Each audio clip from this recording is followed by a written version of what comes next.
My mom threw my plane ticket to Florence in the trash 5 hours before my graduation trip. My name is Maya Lopez, and 4 years ago, my own family tried to stop me from getting on a plane for the graduation trip I had worked my entire life for. It was a dry, bright morning in our kitchen in Fresno. I checked my phone. A little more than 5 hours until I was supposed to be at the airport. I had an envelope in my hand with my flight to Florence and my program details inside. I was triple-checking everything, hands shaking from a mix of nerves and excitement. My mom walked in, saw the envelope, and her whole face changed. Her shoulders tensed, her jaw set. Before I could get a word out, she marched across the tile, yanked it from my fingers, walked to the big gray trash can by the back door, flipped the lid, and dropped the ticket inside. My little sister stood next to her, arms crossed, lips curled. "What does a broke little servant like you need some fancy Italian graduation fantasy for?" she said, loud and bright so it'd land like a slap. They both laughed. The sound bounced off the cupboards and walls. For a second, I was frozen. My body didn't know whether to move or just disappear.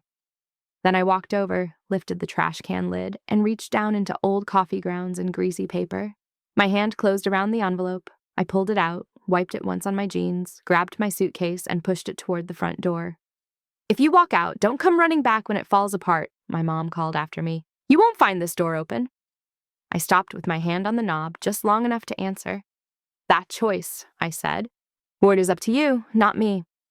4 hours after that, I was in a cramped seat above the clouds, flying toward a city they were sure I'd never see.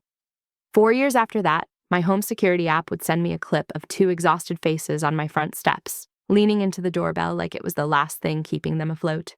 And this time, the ones asking for a way in weren't me. If anyone has ever tried to throw your future away because it scared them, you might want to hear what happened between that kitchen trash can and that doorbell.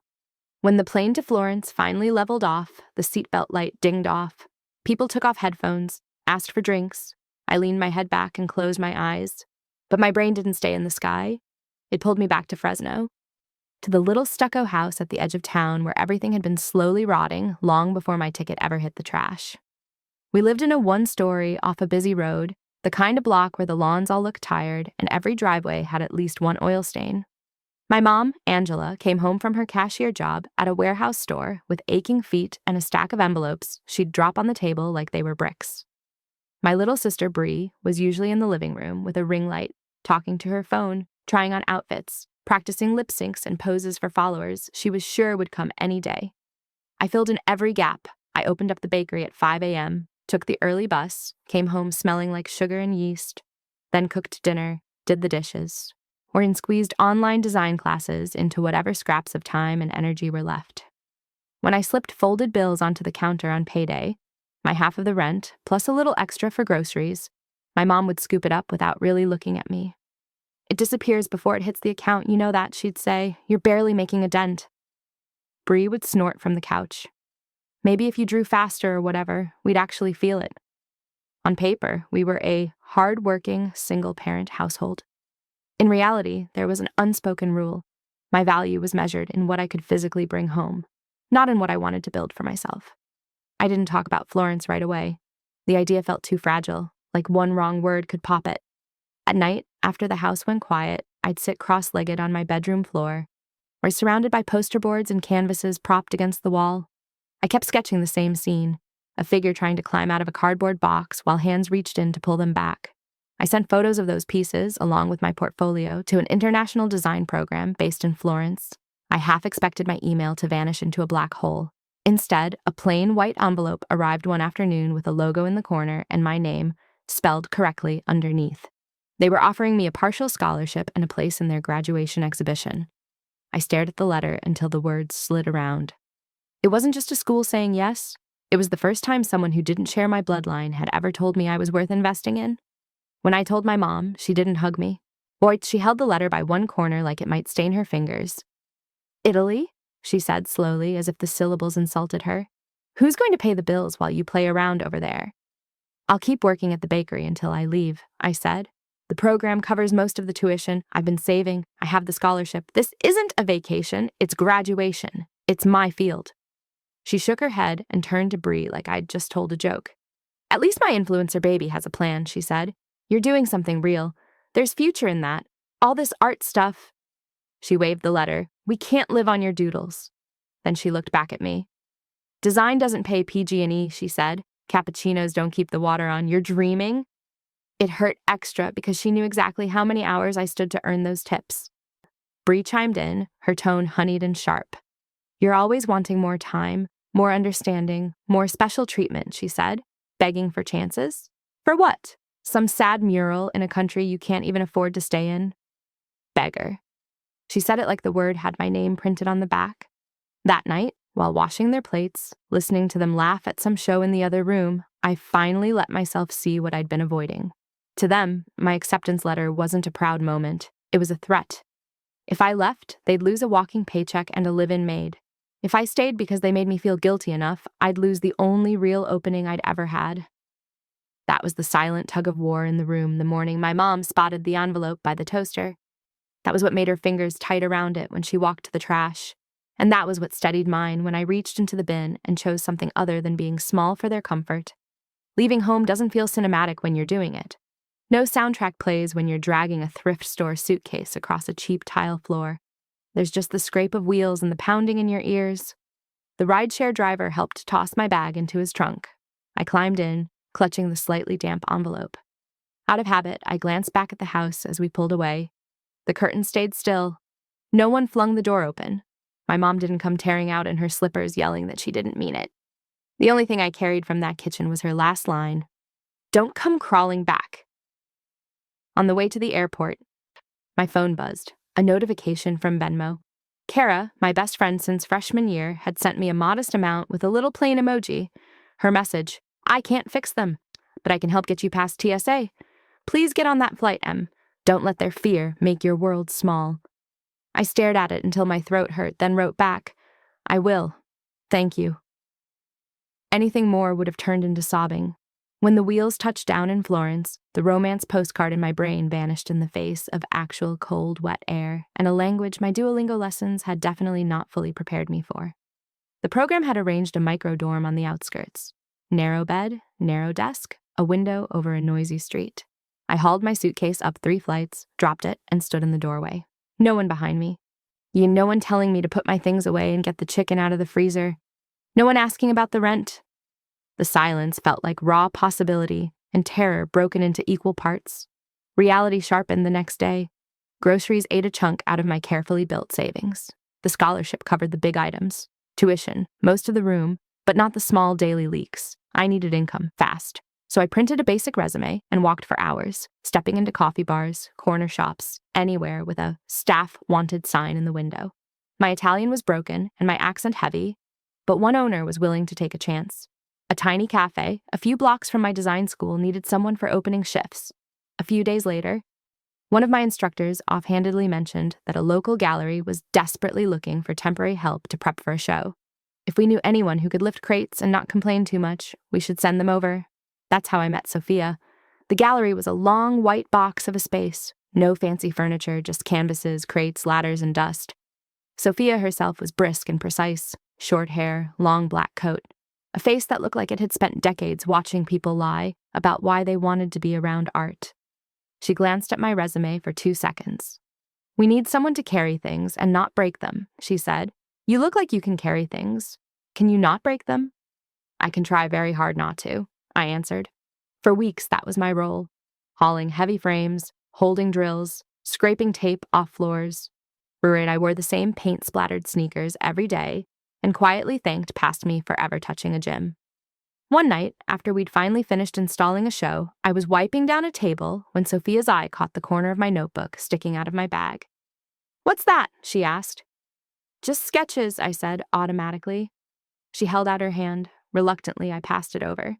She flipped through it without commenting. Messy charcoal thumbnails, glued-in receipts, smeared color studies. A recurring motif, a faded boarding pass buried under layers of collage, kept popping up. "Very stubborn," she said, finally closing the notebook. "You're saying the same thing over and over, but you're not lying about what it feels like. Send me 3 finished pieces. If I like them, maybe we hang one. Don't get attached to the idea." I went home electrified and terrified. For the next few nights, my dorm room looked like a storm had hit a stationery shop. Torn paper, dried glue, paint, old tickets, ripped bakery bags, all orbiting around that one symbol. A crumpled flight document trying to crawl back out of the trash. When I finally brought the finished canvases to the gallery, I was so sleep-deprived my hands shook as I unwrapped them. She didn't gush. She just nodded and pointed at a spot on the far wall. "We'll see if anyone stops," she said. At the opening for that show, I wore the one nice dress I owned and stood in a corner trying not to look like I was waiting for someone to like me. Most people drifted past my piece. A few paused. One woman, a tourist from Australia, or of all places, stood still in front of it for a long time. She looked at the textures, at the ghost of the boarding pass, at the torn edges of what looked like a light bill peeking through. "Who did this?" she asked. Sophia pointed at me. The woman smiled, nodded like she understood something without needing the details, and quietly bought it. It wasn't a mind-blowing sum, but when Sophia pressed the envelope into my hand at the end of the night, it took everything in me not to slide it into my mother's mental hands out of habit. Instead, I used it to restock my fridge and put a little bit aside. For the first time, my work had paid me directly. Nobody at home thanked me. Nobody at home even knew. They'd thrown away my chance like it was trash. A stranger had just paid to hang my version of that story on their wall. Things didn't suddenly get glamorous after that. I still opened the café before most people in Florence were awake. I still scrubbed floors and answered emails and fought the urge to give up. But slowly, patterns changed. Sophia asked more questions about my ideas. She stopped calling me just the girl who carries ladders and started calling me the one with the tickets. When the school announced its graduation exhibition, people buzzed like it was the Olympics. Each of us got one slot on the wall. Curators from different cities would be there. This, according to everyone, was our moment. I had been painting a large piece for months, a layered collage of bill notices, coffee sleeves, cardboard, and hidden words, all spiraling towards a single painted boarding pass, half buried in the center. Or I called it refuse/refuse, a word you could read as either trash or resistance, depending on how you felt that day. A week before the show, I almost pulled it. "It's too raw," I told Sophia. "People will think it's melodramatic, or they won't get it. Maybe I should put up something more neutral." "Why?" she asked. "Did you come all the way from California to be neutral?" I didn't pull it. The night of the show, I stood under bright white lights, feeling like I might throw up on my shoes. My classmates had clusters of parents and cousins and family friends around them. People hugged and took photos in front of their work. My support system was a shaky video stream on Kara's phone propped up against a vase somewhere in Phoenix. In the first 20 minutes, no one stopped at my piece longer than a few seconds.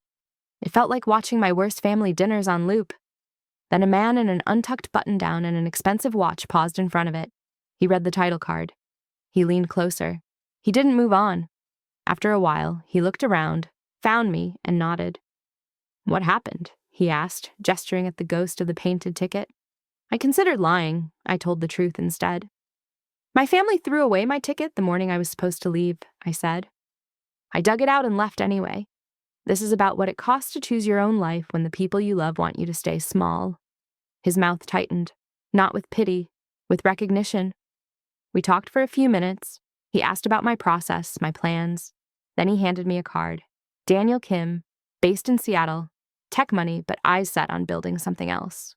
Well, and he said there were a lot of people in his city with stories that weren't pretty, but were honest, and they needed somewhere to see themselves on walls. Weeks passed. I kept working. Life went on. Then Sophia called me into her office again. "Your ticket man wrote," she said, holding out her phone. Daniel's email said that the piece from the Florence show had sold. To him. But that wasn't what he wanted to talk to me about. He wanted to open a modest studio and gallery in Seattle dedicated to artists who'd been told they were too much, not enough, or out of touch with reality. He wanted me to be the first resident and to help curate whoever came after me. My impulse was to shrink, to hear my mother's voice in my head, to imagine everything falling apart if I took up that much space. Sophia just watched me wrestle with it. "Or you climbed out of the box once," she said finally. "Now you get to decide if you live there forever or if you build something outside of it." I took the job. When I stepped off the plane into damp Pacific Northwest air, dragging my suitcase past people in beanies and Patagonia jackets, I didn't feel like a winner. I felt like someone who'd chosen a road with no do-overs. While I was learning bus routes and figuring out how much coffee Seattleites could actually drink in a day, my old life back in Fresno was folding in on itself. From 3 states away, I heard pieces of it like weather reports. Kara would text me things like, "Lights got shut off at your old place," or, "Your sister is complaining about the motel Wi-Fi on Twitter again." Without my income, my mother's already fragile setup had no margin. Well, she tried to plug the holes with overtime and new credit cards. It worked for a while. It always does. But for a while, ran out. The store cut her hours, then cut her position completely. Bree kept posting haul videos with clothes she wasn't paying for, kept treating late notices like just another piece of mail. Eventually, the math caught up. One day, the power really did go off. No flickering back. The fridge stopped humming. The tap water ran cold. Angela started selling things, her TV, her earrings, the gift purses she'd bought to reward herself for making it through another month. It wasn't enough. The eviction notice came anyway. They moved from the house to a dingy apartment. From that apartment to a weekly motel with mold in the corners. Somewhere in there. Well, the first person from outside their bubble sent them a link with my name in it. A local news site had picked up a story about a new space in Seattle's Arts District. Lopez Studio. They ran a photo of me standing in front of Refuse/Refuse under a clean white wall where my name was printed in black, with a caption about an artist who'd taken a trashed ticket and turned it into a body of work. According to Kara, the room in Fresno went quiet. "It's not even a good photo," Bree had muttered, but she kept staring. My mother said nothing at first, then said, "She always thought she was better than this town." Not long after that article, their motel money dried up. With nowhere else to go, and Pride no longer paying any of their bills, they bought 2 Greyhound tickets with what was left on a maxed-out card and headed north. But days later, pulling worn duffels behind them, following the little blue dot on a cracked phone screen, they arrived on a rainy Seattle sidewalk in front of a glass door with Lopez Studio written across it. They took a breath, traded a look neither of them had the energy to interpret, and pressed my doorbell. Inside, I was up on a ladder, straightening a frame. My phone buzzed on the counter. I climbed down, wiped my hands, and picked it up. "Front door, motion detected," the notification read. I tapped. The live feed from the security camera popped up. 2 familiar faces, thinner and worn, my mother, my sister, on my front steps, begging in their way not to be shut out. It took me a few seconds to realize I'd stopped breathing. Daniel looked up from his laptop at the reception desk. "Everything okay?" he asked. "I think my past just found Google Maps," I said weakly. He raised an eyebrow but didn't pry. I set my phone down, forced my shoulders back, and walked toward the door.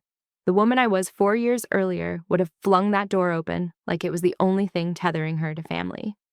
The woman unlocking it now knew she owned the lease. I opened it just enough to look out before swinging it wide. Up close, my mother looked smaller. The confidence she'd worn like armor in our Phoenix kitchen was gone. Worry had drawn permanent parentheses around her mouth. Bree hugged her arms around herself, makeup smudged, hair in a messy ponytail. Nothing like the polished girl under a ring light I remembered. "Maya," my mom said like she wasn't sure she had the right. "Hi," I said. "You found the place." She glanced past me at the clean light and the paintings. "You did all this," she said. My fingers tightened on the edge of the door. "Not alone," I answered. "But yeah, I'm here." For a while we just stood there, 3 women sharing a name and a history and no roadmap for this conversation. "We came a long way," my mom said at last. We need to talk." "You can," I said, "out here." Her face flickered. "We're not good enough to come in?" she asked, a little edge in her voice. "This," I said, tapping the door, "is my boundary. I didn't have one in Fresno. I do now." She opened her mouth like she wanted to argue, closed it again. "We lost everything," she said instead. "The house, my job, the motel. We're at a shelter. We saw the article. We need help.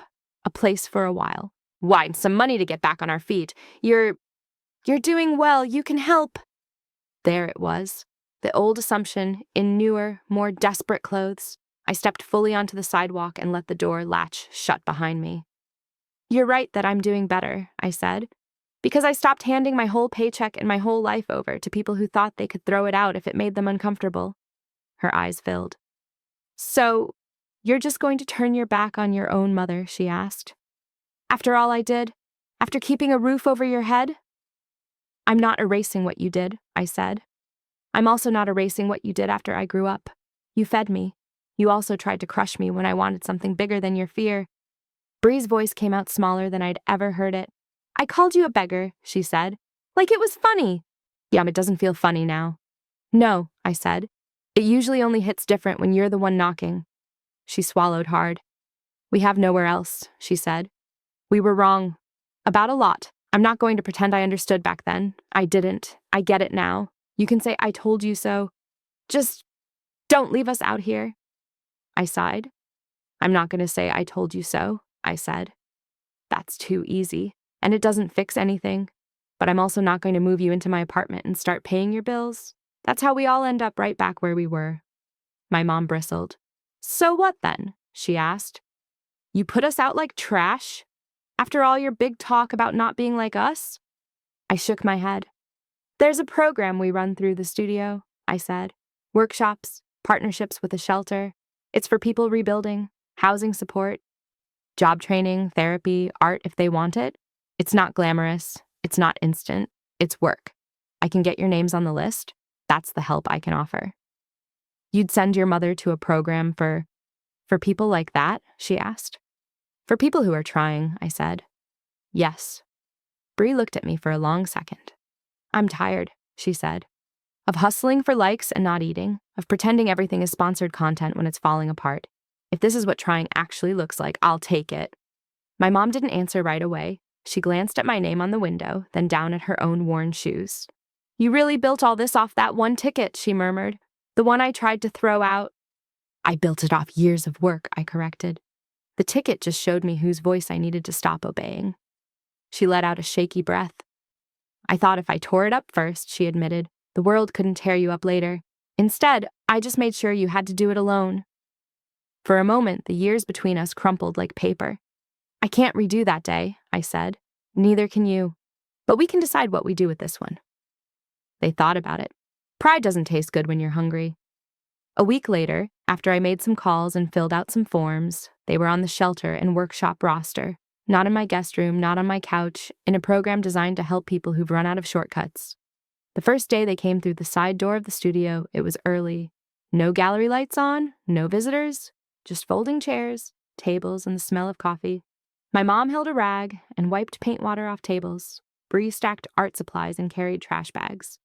Nobody there knew them as the women who'd once called me a beggar. They knew them as Angela and Brianna. New participants, 2 more people who wanted off the floor. Healing didn't come in some big, cathartic, we were wrong and you were right monologue. It came in small, steady changes. It came the night my mom raised her hand in group and said, I tried to crush my daughter's dream because I was terrified of losing her and too proud to admit I didn't know how to support her. It came the day Bree stayed late to help a man in the program make a TikTok about his first painting, not in a mocking way, but like she genuinely wanted his story to be seen. It came the afternoon my mother picked up a part-time job through the shelter and didn't call me once to ask for help filling out the employment forms because she wanted to do it herself. And I didn't erase what they'd done. I didn't pretend none of it had hurt. I just stopped living in the version of our story where I was always the one at the trash can, reaching in to pull out what they'd thrown away. Instead, I poured that history into new work. Paintings about boundaries, sculptures made from shredded credit card offers, mixed media pieces that made people stop in the gallery and say, I feel this in my bones. We started each new workshop cycle the same way. I'd stand in front of a half circle of people, some with suitcases, some with nothing but the clothes they wore, and I'd tell them the short version of this story. I'd tell them about the ticket, the trash can, the plane, the studio. I'd tell them, you don't choose the family or the town or the first voices you hear in your life. You don't choose who tries to tear up your ticket, but you do choose whether you stay where they tossed it or whether you climb out and walk through the gate anyway. I'd remind them that boundaries aren't betrayal, that forgiveness is not the same thing as letting someone keep their hands on your future, that building a life that doesn't revolve around the people who hurt you is not selfish, it's necessary. And I'd end with this. In the end, my revenge wasn't my mom and sister showing up at my studio door needing help. It was that their attempt to keep my world small failed, spectacularly. My real revenge is that I used the life they tried to keep me from to build something that doesn't just hold me. Makes room for other people who've been told their dreams belong in the trash. If you're standing in a kitchen or an office or a relationship where someone keeps throwing your future away, you're allowed to pick it back up. You're allowed to walk out. You're allowed to build something so solid that one day, if those same people come knocking, you can open the door, stand steady, and say, This time, I decide how far my life goes, not you.